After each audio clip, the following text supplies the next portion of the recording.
안녕하세요. 김준규입니다.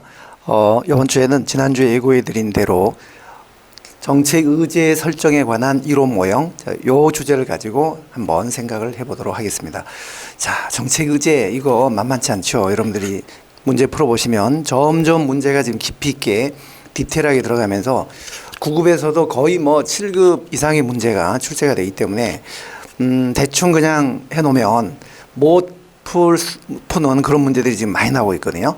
자, 이번 주에 이걸 가지고 완전하게 한번 정리를 해보도록 하겠습니다. 자, 그러면 우선 정책 의제 설정의 이론 모형은 우리가 그 정치학에서 말하는 국가론에서부터 유래가 된 거거든요. 국가의 통치는 누가 하느냐? Who governs? 자, 이걸 정책학자들이 받아들여서 정책 의제 설정 모형으로 이제 정립을 한 거예요.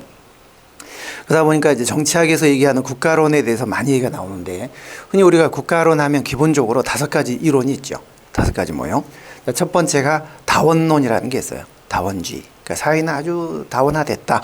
여러 이익 집단들로 구성이 돼 있고 권한이 다 그런 이익 집단들에게 분산돼 있다. 그리고 국가도 그런 이익 집단의 하나일 뿐이고 주도자가 아니다라는 거예요. 국가는 중립적인 심판관이고 허수아비에 불과하다. 그러니까 다원주의는 이익 집단이 모든 의제를 주도한다는 것이고요. 서로 협상과 타협을 해서 균형이 이루어지면은 거기서 이제 정책이 이루어진다는 겁니다. 그리고 모든 이익 집단은 영향력의 차이는 있지만 정부의 동등한 접근 기회를 갖고 있다. 영향력의 차이는 있지만 접근 기회는 동등하다는 거죠. 접근 기회는. 그리고 국가는 중립적인 심판관이다. 허수아비다. 헛개비. 선거라는 거가 중요한 장치라는 거죠. 선거라는 게 있기 때문에 이 선거라는 걸 통해서 누구나 다 자신들의 생각이나 주장을 정치권에 투입시킬 수 있는, 반영할 수 있는 동등한 접근 기회를 갖고 있다. 이게 다원주의의 핵심이에요. 그러니까 이익 집단이 모든 걸 주도한다. 이게 이제 핵심이죠. 국가는 수동적인 심판관에 불과하다. 여기에 비하면 엘리트주의는요. 엘리트주의. 아니다. 엘리트들이 주도한다는 거죠. 정책 의제는 엘리트가 주도한다. 지배계층, 흔히 엘리트를 우리는 뭐 관료라고 생각하기 쉬운데요. 요 의제론에서는 관료 이퀄 엘리트는 아니에요. 엘리트는 더 넓은 개념이에요. 행정 엘리트, 정치 엘리트, 기업 엘리트, 군부 엘리트, 여러 엘리트가 있기 때문에 물론 관료도 그중에 행정 엘리트로 들어가기는 하지만 관료가 주도하는 모형은 따로 있어요. 요거는 엘리트, 지배계층입니다. 지배계층. 하도 엘리트들한테 당하고 산 사람한테 이 엘리트를 써놓고 한번 읽어보세요라고 했더니 뭐 이리떼라고 읽었다는 얘기가 있는데 이리떼라고 생각하시는 게 오히려 더 정확합니다. 이 이리떼들이 일반 대중을 지배 농락하면서 정책을 다 주도한다. 이렇게 보는 게 엘리트주의예요. 자, 거기에 비해서 이제 이 다원주의하고 엘리트주의는 사실 유럽에서 나온 이론이지만 미국으로 건너와서 다원주의는 미국에서 나왔고 엘리트주의는 유럽 이론이지만 여기 50년대 미국으로 건너와서 미국에서 엘리트 이론하고 다원주의 그 논쟁이 이제 있었죠. 이게 대표적인 논쟁이었고, 요 두 이론이 중요하고요. 마르크스주의는 이제 공산주의 이론이잖아요. 사실 공산주의의 어떤 태동 과정을 설명하는 이론인데, 자본가 계급이 국가의 통치를 주도한다는 거죠. 자본가 계급이 우리 행정학에서는 그렇게 큰 의미는 없어요. 그래서 국가는 자본가 계급의 이익을 들어주는 도구에 불과하다, 그런 뜻이고요. 그다음에 베버주의는 그 독일의 막스 베버입니다. 관료제 이론을 창시했던. 그러니까 관료제가 통치의 주체가 된다는 거죠. 뷰로크라시, 관료가 통치한다. 데모크라시는 데모크라시, 민중이, 국민이 통치를 한다. 그러니까 이건 정부 관료제가 절대적인 자율성을 가지면서 통치를 이제 해 나간다는 그런 입장이에요. 그래서 이 마르크스주의하고 베버주의가 유럽에서 독일 중심으로 논쟁이 있었고, 그다음에 이탈리아 파쇼에서부터 유래된 조합주의라는 게 이제 있었잖아요.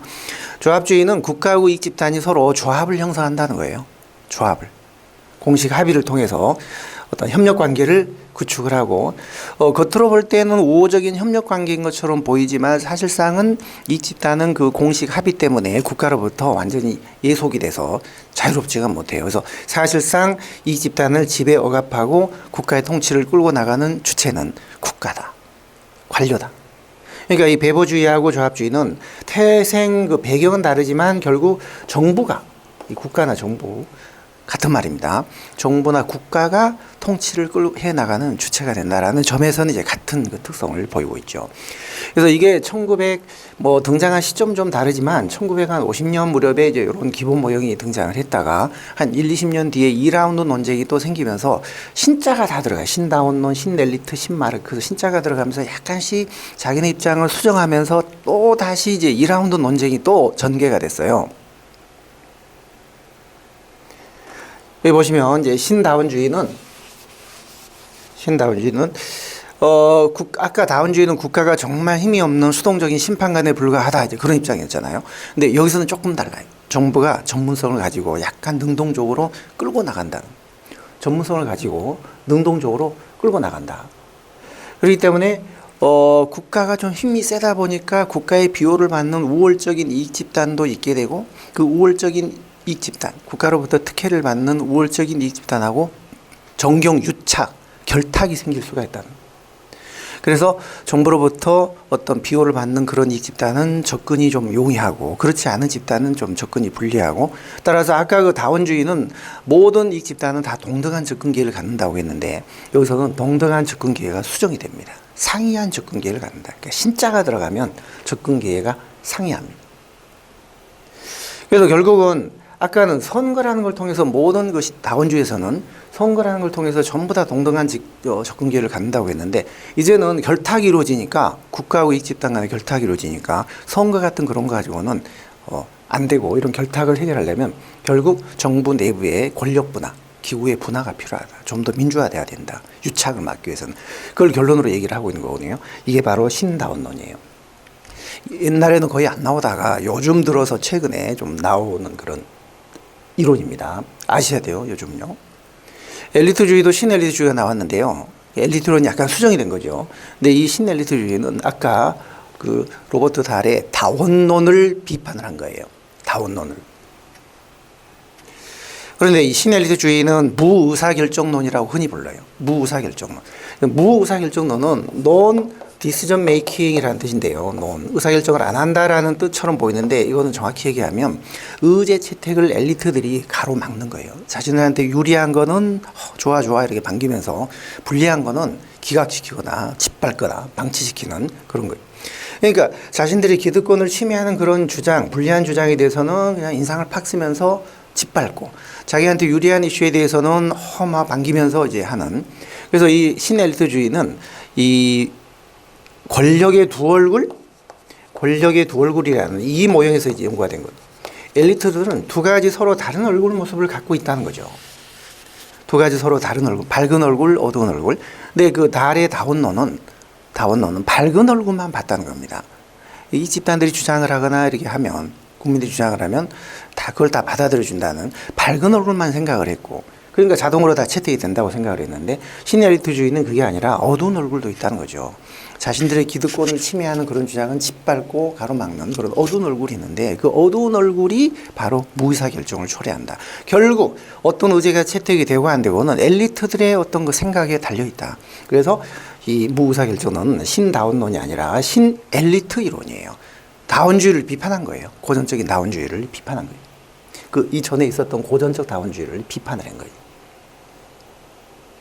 자, 그 다음에 이제 마르크스주의도 신마르크스주의가 나왔고, 베버주의도 신베버주의가 나왔는데, 이거는 우리 행정학에서 크게 중요하지 않습니다. 자, 마르크스주의는 국가의 자율성을 아예 부정을 했고, 자본과 기업이 주도한다는 거였고, 베버주의는 국가가 주도한다고 했잖아요. 절대적 자율성을 강조했는데, 약간 이 두 이론이 서로 대립을 하다가 약간 서로 절충이 돼요. 그래서 어느 정도는 국가가 자율성을 갖는다. 상대적 자율성을 갖는다. 이런 선에서 약간 접근이 됐어요. 약간. 네, 크게 그렇게 중요한 이론은 아니고요.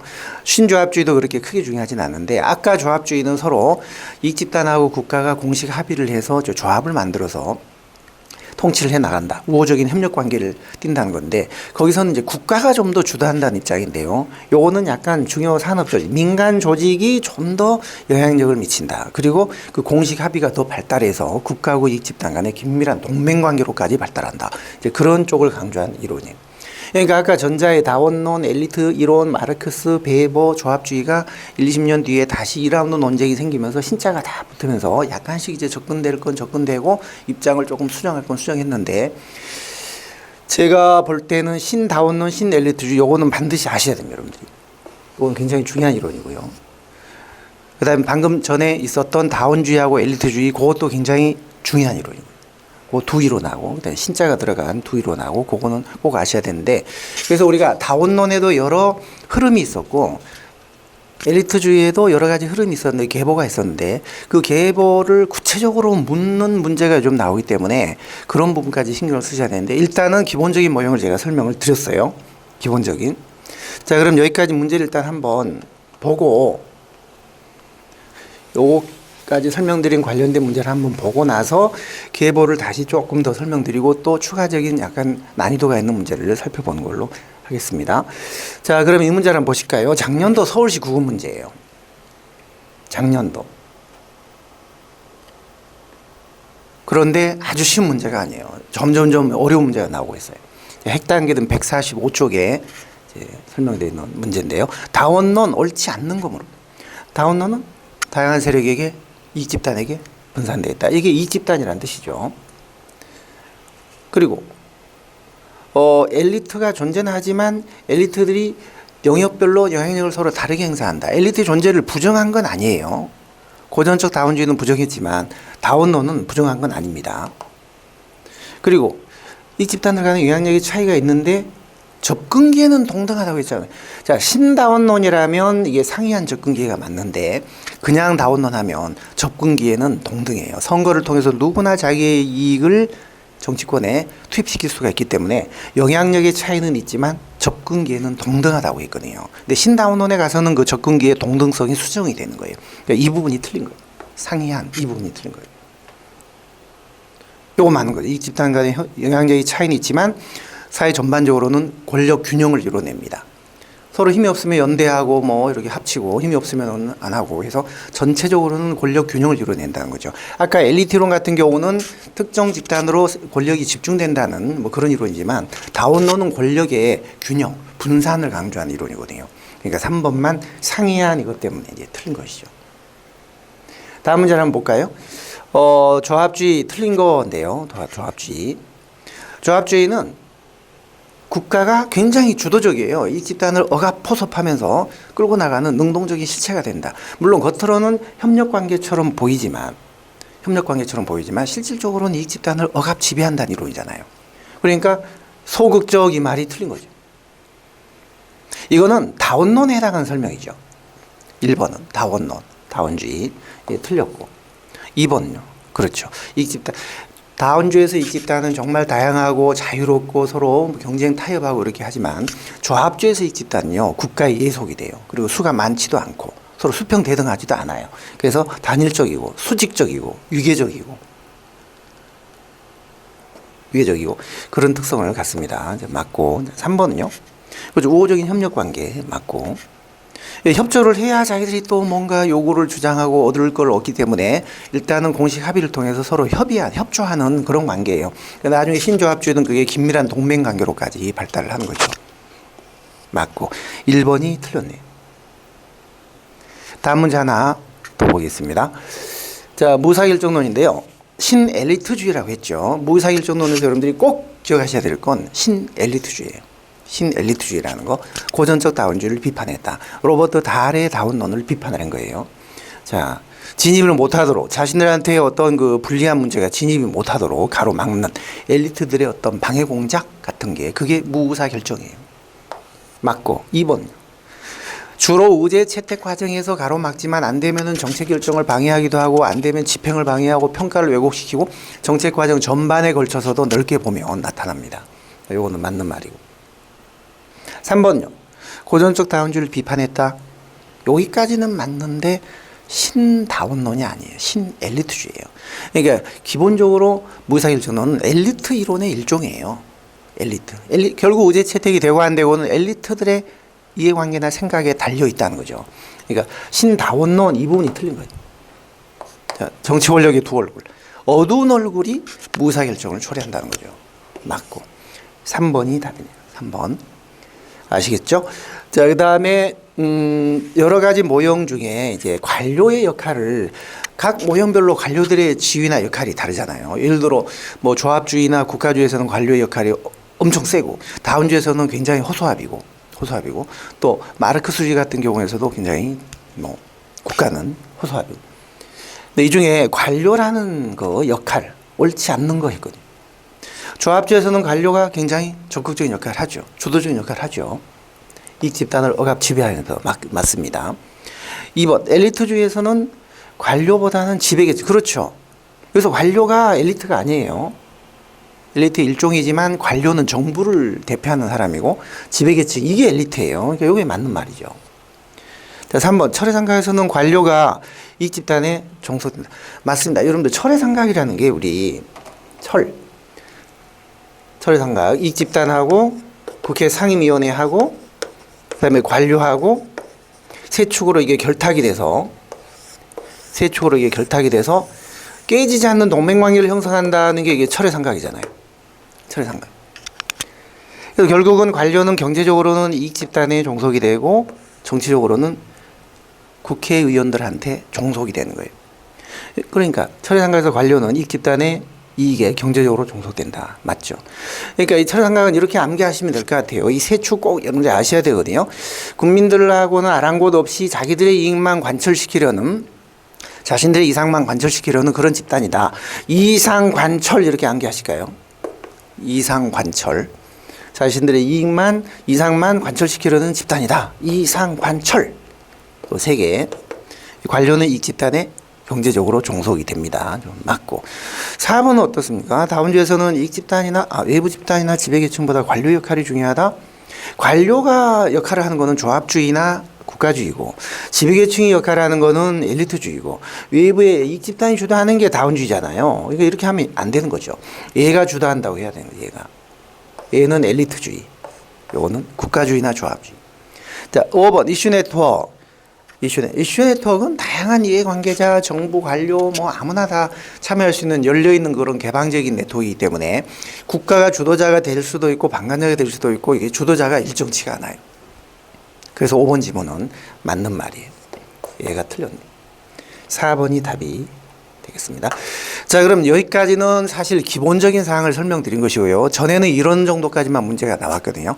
그런데 최근에는요. 9급도 이 부분이 굉장히 더 깊이 있게 들어가서 더 깊은 문제가 나오기 때문에 엘리트론이 어떻게 변천했는지, 다운론이 또 어떻게 변천했는지, 신엘리트주의는 어떻게 다른지, 그다음에 신다운론은 또 어떻게 다른지 그런 부분도 조금 더 우리가 정리를 해야 됩니다. 자, 그러면 엘리트론이 일단 어떻게 변천했는지 이 계보를 먼저 말씀드릴게요. 엘리트론이라는 게 원래 미국의 이론이 아니죠. 유럽에서 이제 나왔던 이론이죠. 과두제 철칙 같은 거. 과두, 소수가 머리두, 소수가 지배하는 게 철칙이다. 우리 계층제 조직 같은 거 보면 꼭대기 이 한 사람 또는 몇 사람이 지배를 하잖아요. 이런 게 과두제의 철칙이에요. 모든 사람이 다 결정을 할 수가 없기 때문에 결정권을 가진 사람 몇 사람을 위임을 해서 이제 주는 거죠, 여기다가. 소수 엘리트가 결국은 일반 대중을 지배한다. 왜냐하면 일반 대중은 통치할 능력도 없고 많이 배우지도 못했으니까 정치적으로 많이 똑똑하고 뭐 역량 있는 통치 엘리트가 일반 대중을 지배할 수밖에 없다. 하향적 통치가 이건 뭐 어쩔 수 없다. 불가피하다. 그런 입장이에요. 2080 법칙도 마찬가지입니다. 20%가 80%를 항상 지배하게 돼 있다. 20%가 80%를.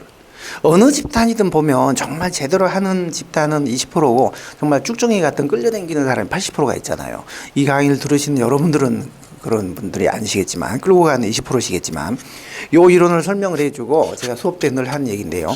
당신은 끌고 가는 20%입니까? 끌려가는 80%에 해당한다고 생각하십니까? 이렇게 물어보면 끌고 가는 20%에 해당한다고 답한 사람이 한 80% 나와요. 80% 나와요. 다 착각하는 거죠. 나만 대통령이 돼야 된다는 착각, 내가 정치를 지금 잘하고 있다는 착각, 배우자가 나를 사랑하고 있다는 착각, 누구나 다 지금 착각 속에 살고 있는 거거든요. 착각을 어느 정도 해야 사실 마음이 편하긴 한데요. 2080 법칙. 이런 것도 20이 이게 엘리트란 뜻이에요. 소수 지배계층은 20%고 80%는 이제 끌려다니는 일반 대중의 이게 철칙이다라는. 이게 유럽의 엘리트론으로 처음 이런 게 나왔는데 유럽의 엘리트론은요, 약간 정치 엘리트? 정치 엘리트의 성격이 좀 강했고, 그다음에 계급이나 능력이 이제 있다. 엘리트가 계급도 높고 능력도 있다라는 걸 이제 인정했던 이론이에요. 근데 이게 미국으로 오면서 엘리트 이론이 50년대 미국에 상륙하면서 약간 성격이 조금 달라졌어요. 미국 엘리트 이론은 두 가지가 있는데요. 하나는 밀스의 지위 접근법이에요. 사회적인 지위가 높은 사람이 엘리트죠. 그 사람들이. 엘리트들이 주로 끌고 나간다. 권력은 사회적 지위에서 나온다. 계급이나 능력에서 나온 게 아니라. 근데 이제 밀스는 전국 단위 엘리트들을 연구를 했습니다. 전국 단위. 그런데 또 하나 이제 헌터의 명성 접근법이라는 게 있는데요. 헌터는 이 전국 단위로 연구하지 않고 지역 단위 엘리트를 연구했어요. 조지아주 아틀란타시를 대상으로 누가 통치를 주도한 정책을 주도하는가를 살펴보니까 사실 엘리트들이 주도하는데 그 엘리트들이 주로 기업인들이었다고 얘기를 했어요. 기업인들. 기업 엘리트. 그러니까 이 미국의 엘리트로는 밀스의 지위 접근법, 헌터의 명성 접근법이 대표적인데 요거는 전국 단위를 연구했고 여기는 지역 단위를 연구를 했고요. 요거는 군산 복합 엘리트. 군산 복합 엘리트를 전국 단위 얘기를 했고 요거는 지역 단위의 기업 엘리트가 주로 정책을 주도하더라. 이런 얘기를 했거든요. 그래서 이걸 또 바꿔서 문제를 내는 경우가 있어요. 바꿔서. 그래서 이것도 조금 암기가 필요한데 여러분들 어떻게 암기하시는 게 좋을까요? 전밀지 이렇게 하실까요? 전밀지. 그다음에 지헌명 그렇게 하실까요? 전밀지 지헌명. 앞 사람을 밀지 않는 게 지극히 현명하다. 앞 사람을 밀지 않는 게 지극히 현명하다. 전밀지, 지헌명 이렇게 암기를 해서요. 헌터는 지역 단위의 명성 접근법, 그다음에 밀스는 전국 단위의 지위 접근법. 요걸 바꾸면 안 돼요. 이게 이제 미국의 엘리트론이에요. 미국의 요거보다 조금 더 발달한 거죠. 자, 그러다가 신엘리트론이 나온 거예요. 신엘리트론이. 신엘리트론은 엘리트들이 결국 의제 채택을 가로막고 안 막고 이걸 결정하긴 하는데 무의사 결정은 바흐라흐 바라츠 같은 학자가 이제 주장을 했거든요. 권력의 두 얼굴이라는 모형에서 이제 이게 나온 거예요. 엘리트들은 두 가지 얼굴 모습을 갖고 있다. 자기들한테 보탬이 되거나 유리하면은 막 손뼉 치면서 반기고 밝은 얼굴. 근데 로버트 달의 다운러는 그 밝은 얼굴만 보고 다 받아들여 줬다라고 생각을 했거든요. 엘리트들이. 그런데 사실상 어두운 얼굴도 많이 작용을 한다는 거죠. 가로막는다. 그런 어두운 얼굴에 의해서 엘리트들이 자신한테 불리한 어떤 이슈에 대해서 거론조차 못하게 가로막고 짓밟고 방해하고 하는 그게 바로 신엘리트 이론이에요. 결국 이 무사일정론은 고전적 다원주의를 비판하면서 신엘리트 이론으로 등장이 된 거예요. 신다운론이 아니라. 그리고 권력의 두 얼굴 중에 어두운 얼굴에서부터 그런 현상이 비롯된다는 주장이에요. 엘리트론의 계보가 이런 식으로 됐던 거예요.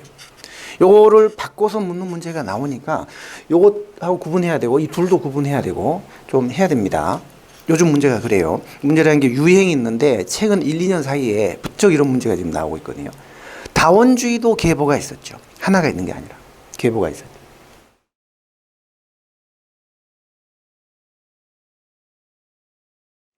다원론의 변천과 계보를 좀 살펴보도록 하겠습니다. 자, 다원주의는 고전적 다원주의. 그건 이제 이익 집단이 모든 걸 주도하고 엘리트는 존재하지 않는다. 전혀 역할을 못한다. 아예 없다. 이익 집단이 모든 걸 주도하고 엘리트도 역할을 못하고 국가라는 것도 거의 뭐 헛개비고 수동적인 심판가지다. 그게 고전적 다원주의인데 그걸 이익 집단론이라고 해요. 벤틀리와 트루만이라는 학자가 이 고전적 다원주의를 얘기를 했죠. 벤틀리와 트루만. 고전적 다원주의. 이익 집단이 모든 걸 주도한다. 이익 집단에 맡겨놔도 뭐 별 문제 없다. 괜찮아. 그 근거가 두 가지였어요.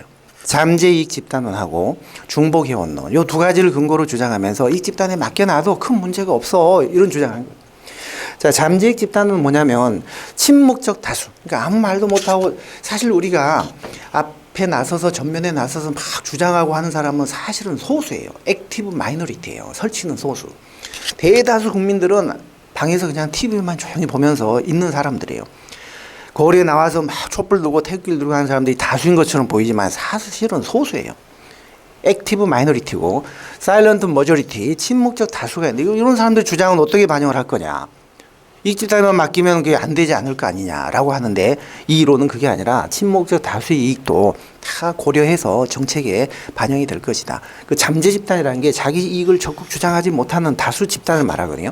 그런 잠재 집단의 이익도 다 반영이 될 거니까 걱정할 거 없다. 이 집단에 맡겨도 된다. 그리고 또 이 집단 구성원이라는 게 어느 한 집단에만 속해 있는 게 아니라 중복 소속이 돼 있다. 자, 의사협회하고 약사협회가 막 대립을 한다고 해봐요. 근데 남편은 의사하고 약사는 부인이야. 부인은 약사야. 그러면 그 집안에서 벌써 의사와 약사 간에 뭔가 절충이 이루어지는 거예요. 그러니까 이 구성원이라는 게 이 집단에 한 군데만 소속된 게 아니라 여러 집단에 중복 소속이 돼 있어서 어느 한 집단의 이익만 극대화되기는 어려울 거다라는 그런 이론이에요. 결국 이 집단에 맡겨도 된다는 거죠. 이런 근거에 의해서. 그게 고전적 다원주의예요. 그런데 로버트 달의 다운론은 이걸 약간 더 발전시켰습니다. 일반적으로 우리가 다운주의 하면 로버트 달의 다운론을 말합니다. 이건 이제 엘리트가 존재한다는 거죠. 엘리트가 존재는 한다. 그러나 주도는 못한다. 왜? 선거라는 장치가 있기 때문에 그 의식을 하니까 표를 얻어야 되니까. 그리고 엘리트의 어떤 그 영향력도 영역별로 다 다르다는 거죠. 영역별로 여러 가지 엘리트가 있고 엘리트의 형태도 다양하고 기업 엘리트, 행정 엘리트, 군부 엘리트 뭐 다 다양하죠. 엘리트가 존재는 하지만 정책을 주도하지 못한다. 왜냐? 선거라는 거를 의식을 하니. 선거 때 표를 못 얻으면 안 되니까 일반 대중의 눈치, 선거 자금 대주는 이익 집단의 눈치를 본다는 거예요. 자, 그게 로버트 달의 다운론인데, 자, 보시면 엘리트는 결국 일반 대중의 요구에 민감하다. 선거 때문에. 그리고 영향력이 차이는 있지만 동등한 접근 기회를 갖고 있다. 선거란 장치. 선거. 결국 그래서 엘리트가 존재는 해도 엘리트가 정책을 주도하지 못하고 선거 자금을 대주는 이익 집단이나 표를 주는 일반 대중이 결국 엘리트들을 조종한다는 거예요. 결국 정책이란 이익 집단이나 일반 대중이 주도하는 거지 엘리트가 주도하는 게 아니야. 이게 바로 다운론이에요. 이게 가장 일반적인 다운론이에요. 핵심적인 로버트 달의 다운. 그런데 신다운론이 나왔잖아요. 자, 신다운론은 약간 요거를 수정을 해서 국가는 너무 수동적인 중립적인 심판관이다라는 그런 거에 대해서 약간 반발하면서 정부가 약간 전문성을 가지고 능동적인 역할을 한다는 거예요. 정부가 전문 지식을 가지고 약간 더 능동적인 역할을 하다 보니까 그 과정에서 정경유착이 생긴다는 거죠. 정경유착, 결탁이 생긴다. 그래서 정부로부터 비호를 받고 이익을 특혜를 받는 특권적, 우월적 이익 집단이 있을 수가 있다. 그럼 이런 집단은 좀 더 접근이 쉽고 그렇지 않은 집단은 접근이 어렵잖아요. 따라서 동등한 접근 기회가 여기서는 약간 수정이 돼요. 수정이 됩니다. 그리고 이제는 선거만 가지고는 안 되는 거예요. 선거는 이런 유착이나 이런 문제를 해결할 수가 없기 때문에 정부 내부 기구의 어떤 권력 분화 같은 게 전제가 돼야 된다. 그래서 다운주의보다 약간 더 발달된, 더 나간 그런 이론이 신다운. 핵심은 자, 고전적 다운주의는 이런 이론을 근거로 했고 로버트 달의 다운론은 엘리트는 존재는 하지만 주도는 못한다는 거고 그러나 선거라는 게 있기 때문에 모든 이 집단이 동등한 접근 기회를 갖고 있다는 거고 신다운론은 정부가 전문성을 가지고 약간 능동적으로 하다 보니까 정경유착이나 결탁이 생길 수 있어서 동등한 접근 기회가 수용되면서 따라서 이제는 선거만 가지고는 안 되고 정부 내부의 어떤 기구 분화, 권력 분화 같은 게 필요하다. 이게 바로 다운주의의 계보예요. 다운주의. 고전적 다운주의. 그냥 다운주의. 신다운주의. 자, 그러면 문제를 한번 보겠습니다. 자, 어떤 문제들이 나올까? 최근에 9급에서도 굉장히 난이도가 높은 문제가 나오고 있거든요. 이거는 국회 8급이지만, 자, 기억은 어떻습니까? 옳은 거 찾는 건데요. 다운주의는 다양한 이익집단들의 선호를 반영할, 그렇죠. 이익집단이 주도를 한다. 니은은요, 바라츠, 바흐라흐, 무사결정론, 고전적 다운주의를 비판했다. 그런데 신다운론이 들렸네. 신엘리트 이론이잖아. 디귿은 어때요? 밀수의 지적금법, 전밀지. 그렇죠. 사회적인 명성이라고 바뀌어지면 안 되죠. 지위인데. 왜냐하면 명성을 주장하는 사람 따로 있잖아요. 헌터, 지헌명. 그러니까 여기서 지적금법이 명성으로 바뀌면 안 돼요. 미국의 엘리트로는 지위하고 명성을, 물론 그게 그건데 사실은 뭐 그놈이 그놈인데 사실은 제목 자체가 다르잖아요. 밀지, 헌명. 이해가 틀렸네요. 뒤쪽은 맞습니다. 엘리트들이 다한병기 자욱한 방에서 그냥 결정하면 일반 대중들은 말없이 그걸 따르더라. 미국 사회도 엘리트 사회다. 이런 주장을 하면서 충격을 줬었거든요. 틀렸네요. 리을은요. 조합주의. 그렇죠. 국가가 주도한다. 네, 다원주의, 사회중심. 그렇죠. 다원주의나 엘리트 이론 같은 경우는 사회, 민간이 주도를 하는 거예요. 대신 국가주의나 뭐 마르크스주의나 조합주의는 국가가 주도하는 것이고. 그래서 우리 모형을 보면 크게 사회중심이냐 국가중심이냐라는 게 있는데 다원주의나 엘리트주의는 사회중심이고 그 사회중심의 이론이 중요한 이론들이죠. 그러니까 사회중심이다. 맞는 겁니다. 국가중심이 아니에요. 그러니 옳은 거는 3개네요. 3개. 답이 3번이 되겠습니다. 3번. 됐죠? 자, 다음 문제를 하나 보시면 요거 작년도 지방 7급 문제예요. 핵단계는 149쪽의 문제고요. 작년도 지방 7급. 기억은 전국적 차원이 아니라 지역 차원이라고 했습니다. 지역 차원의 엘리트가 강한 응집력. 지역 단위의 엘리트론을 주장한 이론이 누구예요? 지헌명이잖아요. 지헌명. 이거는 헌터의 명성 접근법. 일단 이렇게 생각을 하셔야 돼요. 일반 대중을 비판 없이 일반 대중은 그걸 수용하더라. 근데 니은은 정치 권력이 두 얼굴을 있음을 주장하는 언뜻 보면 이게 무사결정인 같다라고 생각이 되지만 끝까지 잘 보셔야 돼요. 끝까지. 정치 권력이 두 얼굴을 주장한 입장으로부터 권력의 어두운 측면이 갖는 영역에 대해서 관심을 가지 않았다는 점을 비판받았다. 그러니까 정치 권력이 두 얼굴을 주장하는 입장으로부터 비판받은 이론을 얘기하는 거거든요. 그러니까 정치 권력이 두 얼굴은 무사결정론이고 이 무사결정론이 비판을 했던 거는 로버트 달의 고전적 다원주의잖아요. 로버트 달의 다원론. 권력의 밝은 얼굴만 봤다. 어두운 얼굴을 못 봤다고 비판을 했잖아요. 그러니까 그런 입장으로부터 비판을 받은 이론이라고 했으니 니은은 무사결정론이 아니고 요게 아니고 요거인 것이죠. 답이 3번이에요. 3번. 헌터의 명성 접근법 기억은 니은은 달의 다원론. 이렇게 됩니다. 됐죠? 자, 다음 문제 하나를 더 보겠습니다. 옳은 것만 모두 고르면 이게 국가지 구분 문제인데요. 이거 만만치가 않아요. 피상적으로 대충 한 분들은 수험생들은 거의 다 틀렸어요. 기업, 이익 집단론 이게 고전적 다원주의예요. 잠재 집단론과 중복이혼론 땜 이런 걸 근거로 해서 이익 집단에 맡겨놔도 특수 이익에 이게 빠지지 않는다, 문제 없다라는 주장을 벤틀리와 투르만이 했잖아요. 맞고. 니은 신다원론. 그렇습니다. 정부가 좀 더 전문적이고 능동적으로 기능을 하다 보니까 우월적인 입장을 가지게 되고 그래서 정경 유착이 생길 수 있고 정부로부터 특혜를 받는 어떤 특권적 집단, 우월적 이 집단이 현실적으로 있을 수 있다. 그걸 인정하자는 거였잖아요. 맞고. 디귿. 철회상가. 이상관철. 아까 이상관철. 근데 이 집단이 있네요. 관료 있네요. 근데 정당은 국회 상임위원회하고는 다르잖아요. 선출직 의원이나 이런 정도는 맞지만 정당은 이게 국회하고는 다르고 원내 진출 못한 정당도 많이 있잖아요. 국회의원 한 사람도 없는 정당들 불임정당, 집권 능력이 없는 정당은 아니에요. 이상관철이에요. 이게 상임위원회라 됩니다. 이게 얘는 틀렸고 기억 니은 답이 2번이 되겠습니다. 2번. 자, 이 문제를 또 보실까요? 이것도 서울시 9급 문제예요. 최근에 서울시 9급 만만치 않습니다. 우리가 이런 문제를 다 포기할 수는 없잖아요. 조금만 더 하면 되는데 조금만.